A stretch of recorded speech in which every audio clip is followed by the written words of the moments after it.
News ಅವರಿಗೆ ಮತ್ತೊಮ್ಮೆ ಸ್ವಾಗತ. ಇಲ್ಲಿ ತನಕ ಸಾಕಷ್ಟು ಚರ್ಚೆ ಆಗಿದೆ, ಸಾಕಷ್ಟು ಬೇರೆ ಬೇರೆ ವಿವರಗಳನ್ನು ಕೊಟ್ಟಾಗಿದೆ. ಇನ್ನು ಟಿಪ್ಪು ವಿಶ್ವವಿದ್ಯಾಲಯದ ಬಗ್ಗೆ ನಾವು ಮಾತನಾಡಬೇಕು. ಟಿಪ್ಪು ವಿಶ್ವವಿದ್ಯಾಲಯ ಸ್ಥಾಪನೆಗೆ ವಿರೋಧದ ನಡುವೆನೂ ಕೂಡ ಎಲ್ಲ ಒಂದು ಕಡೆಗೆ ಭರದ ಸಿದ್ಧತೆ ಅನ್ನುವಂಥದ್ದು ಕೂಡ ನಡೀತಾ ಇದೆ.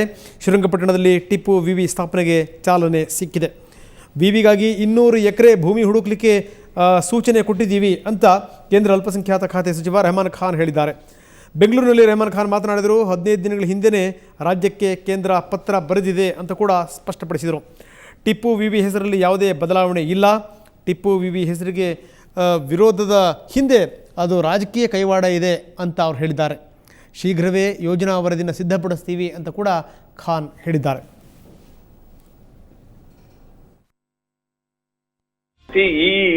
ಇದು ಏನು ಹೊಸದಲ್ಲ, ಇದು ಹುಟ್ಟಿಸ್ತಾ ಇದ್ದಾರೆ. ಇದು ವಿವಾದ ಎಲ್ಲ ಅದು ನಾನು ಆಗ್ಲೇ ಬಹಳ ಸರಿ ನಾನು ಕ್ಲಾರಿಫಿಕೇಶನ್ ಮಾಡಿದ್ದೀವಿ. ನಮ್ಮ ಮಿನಿಸ್ಟ್ರಿಯಲ್ಲಿ 5 ವರ್ಷದ ಹಿಂದೆ ಡಿಸಿಷನ್ ತಗೊಂಡಿದ್ದಾರೆ. ನಾನು ಹೇಳಿದ್ದೀನಿ I don't see any reason to change it ಅಂತ. This is not, I have not taken it. Decision has taken by the ministry, by my earlier ministers. And university setup ಮಾಡ್ಬೇಕಾದ್ರೆ ತಪ್ಪ ಯೂನಿವರ್ಸಿಟಿ ಮಾಡ್ತಾರೆ. ಯಾತಕ್ಕೆ ಇಷ್ಟು controversy create ಮಾಡ್ತಾ ಇದ್ದಾರೆ ನಮ್ಮ ರಾಜ್ಯದಲ್ಲಿ ನನ್ಗೆ ಅರ್ಥ ಆಯ್ತಲ್ಲ. ಬೇರೆ ರಾಜ್ಯದಲ್ಲಿ ಎಲ್ಲೂ ಇಷ್ಟು ಕಾಂಟ್ರವರ್ಸಿ ಆಯ್ತಾ ಇಲ್ಲ.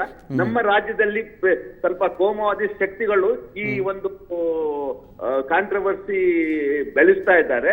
ಒಂದು ವಿದ್ಯಾ ಸಂಸ್ಥೆ ಬರ್ತಾ ಇದೆ, ಯೂನಿವರ್ಸಿಟೀಸ್ ಬರ್ತಾ ಇದೆ, ಅದು ವೆಲ್ಕಮ್ ಮಾಡದೆ ಇದಕ್ಕೆ ಕಾಂಟ್ರವರ್ಸಿ ಕ್ರಿಯೇಟೆಡ್ ಮಾಡ್ತಾ ಇರೋದು ಬಹಳ ವಿಷಾದಕರವಾದ. ಅದ್ರ ಮೇಲೆ ನಾನು ಯಾವ್ದು ರಿಯಾಕ್ಷನ್ ಮಾಡಕ್ ಹೋಗುದಿಲ್ಲ. ನಾವು ಮಿನಿಸ್ಟ್ರಿಯಲ್ಲಿ ನಾವು ಏನ್ ಕಾರ್ಯಕ್ರಮ ಹಾಕುತ್ತಿದ್ದೆ ಅದು ಮಾಡ್ಕೊಂಡು ಹೋಗ್ತೀವಿ ನಾವು. ಅದು ಪ್ರಾಸೆಸ್ ಶುರು ಆಗೋಗಿದೆ. ಅದು it is all legally done, everything is done. Why controversy? ಒಂದು ಯೂನಿವರ್ಸಿಟಿ ಬರೀ ಒಂದು ಹೆಸರಿಗೆ ಇಷ್ಟು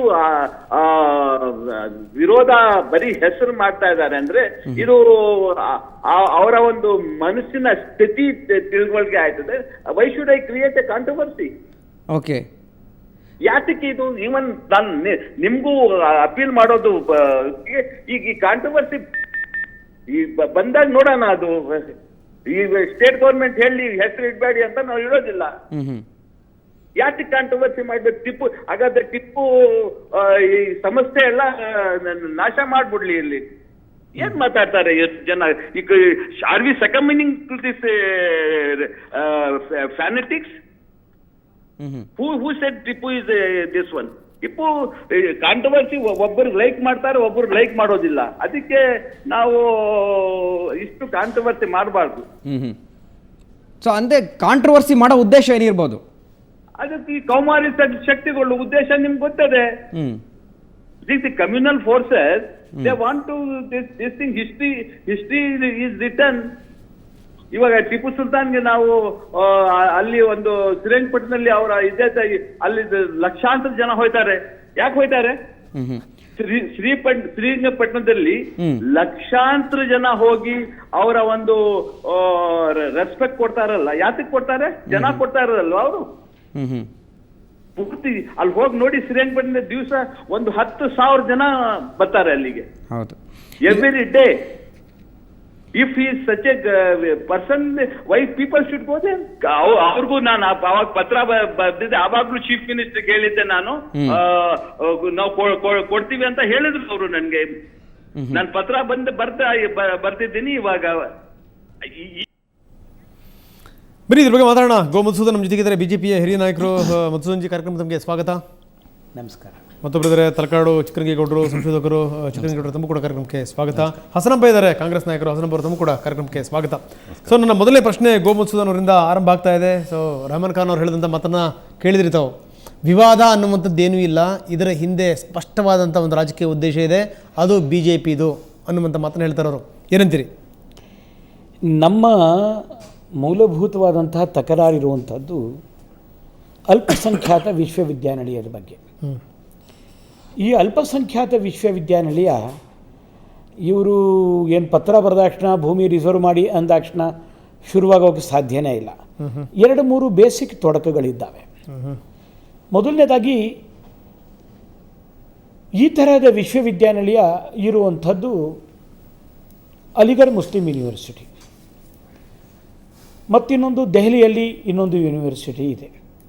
ಈ ಎರಡೂ ಯೂನಿವರ್ಸಿಟಿಗಳಿಗೆ ಸಂಬಂಧಪಟ್ಟ ಹಾಗೆ ದಿಲ್ಲಿಯ ಹೈಕೋರ್ಟ್ನಲ್ಲಿ ಈಗಾಗಲೇ ಕೇಸ್ ನಡೀತಾ ಇದೆ.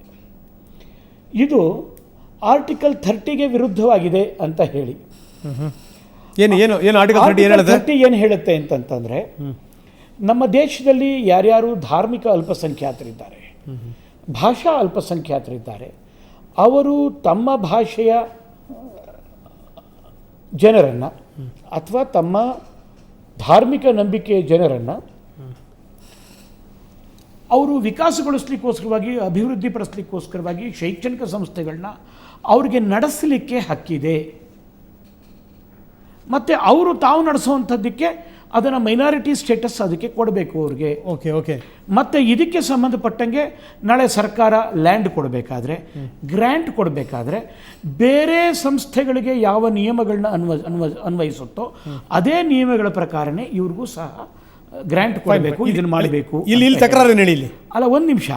ಆದರೆ ಸರ್ಕಾರವೇ ಒಂದು ಅಲ್ಪಸಂಖ್ಯಾತ ಕೋಮಿಗೆ ಸಹ ವಿಶ್ವವಿದ್ಯಾನಿಲಯವನ್ನು ಅಥವಾ ಸಂಸ್ಥೆಯನ್ನು ಸರ್ಕಾರ ನಡೆಸೋಕ್ಕೆ ಬರೋದಿಲ್ಲ. ಅದನ್ನು ಅಲ್ಪಸಂಖ್ಯಾತರು ನಡೆಸಬೇಕು. ಅದಕ್ಕೆ ಸರ್ಕಾರ ಬೇಕಾದಂಥ ಪೋಷಣೆಯನ್ನು ಕೊಡಬೇಕು. ಇದು ಹೇಗಿದೆ ಅಂತಂತಂದರೆ, ಅವರು ನೆಟ್ಟಂಥ ಸಸಿಗೆ ಗೊಬ್ಬರವನ್ನು ಸರ್ಕಾರ ಹಾಕ್ಬೋದು, ನೀರು ಸರ್ಕಾರನ ಹಾಕ್ಬೋದು. ಅಂದರೆ ಬೇರೆ ವಿವಿಗಳನ್ನ ಮಾಡ್ದಂಗೆ ಇಷ್ಟು ಸುಲಭ ಮಾಡೋಕ್ಕಾಗಲ್ಲ ಅಂತೀರ ಇದನ್ನ? ಇಲ್ಲ, ಅವಕಾಶವೇ ಇಲ್ಲ ನಮ್ಮ ದೇಶದಲ್ಲಿ.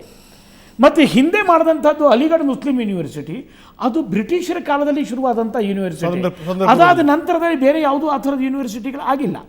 ಇದು ಒಂದು ತಕರಾರಾಯಿತು ಅಂತಂದರೆ. ಇನ್ನು ಎರಡನೇದಾಗಿ ಆರ್ಟಿಕಲ್ 30ಯ ಬಗ್ಗೆ ಇವರು ಮಾಡಲೇಬೇಕು ಅಂತನೂ ಹಾಗಿತ್ತು ಅಂತಂದರೆ, ಆರ್ಟಿಕಲ್ 30ಯನ್ನು ಅಮೆಂಡ್ಮೆಂಟ್ ಮಾಡಬೇಕು, ಇವರು ತಿದ್ದುಪಡಿ ಆಗಬೇಕು. ಇದನ್ನು ಥೋರಟ್ ಕಮಿಟಿ ಏನಿದೆ, ಆ ಥೋರಟ್ ಕಮಿಟಿ ಅವ್ರು ಈ ವಿಷಯವನ್ನು ಹೇಳಿದ್ರು. ಅವ್ರಿಗೆ ರೆಹಮಾನ್ ಖಾನ್ ಅವ್ರಿಗೆ ಒಂದು ವರದಿಯನ್ನು ಕೊಟ್ಟಿದ್ದಾರೆ ಥೋರಟ್ ಕಮಿಟಿ.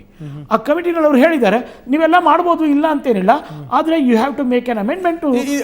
ರೆಹಮಾನ್ ಖಾನ್ ಅವ್ರಿಗೆ ಗೊತ್ತಿಲ್ವಾಗಾದ್ರೆ ಇದು ಏನಂತಂದ್ರೆ ಅವ್ರಿಗೂ ಗೊತ್ತಿದೆ, ಮಾಡ್ಲಿಕ್ಕಾಗಲ್ಲ, ಅಮೆಂಡ್ಮೆಂಟ್ ಮಾಡಬೇಕು ಅಂತನೂ ಆಗಿತ್ತು ಅಂತಂದ್ರೆ, ಅಮೆಂಡ್ಮೆಂಟ್ ಮಾಡಬೇಕು ಅಂತಂದ್ರೆ ಅದಕ್ಕೆ ಕಾನ್ಸ್ಟಿಟ್ಯೂಷನಲ್ ಅಮೆಂಡ್ಮೆಂಟ್ ಮಾಡಬೇಕು ಅಂತಂದ್ರೆ ಕಾಂಗ್ರೆಸ್ಗೆ ಇವತ್ತು ಮೆಜಾರಿಟಿನೇ ಇಲ್ಲ. ಇದಕ್ಕೆ ಸಂಬಂಧಪಟ್ಟಂಗೆ ಅಮೆಂಡ್ಮೆಂಟ್ ಮಾಡಲಿಕ್ಕೆ ಬಹಳ ದೊಡ್ಡದಾದಂತ ಪ್ರೋಸೆಸ್. ಅದು ಅವ್ರು ಪೂರ್ಣ ಮಾತಾಡ್ಬಿಡ್ತೀನಿ, ಅದು ಅವ್ರಿಗೂ ಗೊತ್ತಿದೆ.